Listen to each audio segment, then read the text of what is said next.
past several years, I have accumulated a random collection of exotic and domestic hardwoods: zebrawood, African walnut, sapele, macquarie, padauk, bird's eye maple, ash, American black walnut, and tiger maple. Garage sales, estate sales, and auctions are my preferred sources for wood. Finding and salvaging lumber is almost as much fun as working the wood. My output is limited, and the things I make are often dictated by the wood that I find. Ripping everything down on the table saw to a rough thickness is the first step.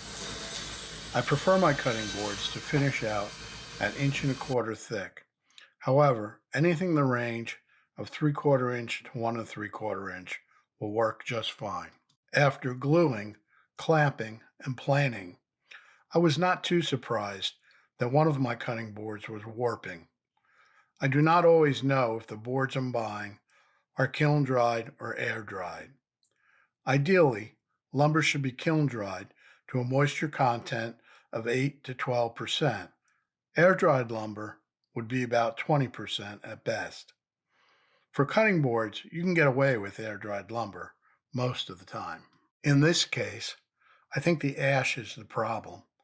As I recall, it was purchased at an estate sale, and I was told it was milled from a backyard tree and stored in the garage for many years. I will have to rework the warped cutting board, cross-cutting it into strips, regluing, and clamping into a much smaller end grain configuration. Because I like working on my lathe, adding a turned handle here and there makes for some interesting design possibilities. I just do not like 90-degree corners and edges. Whenever possible, I round them off or route them over.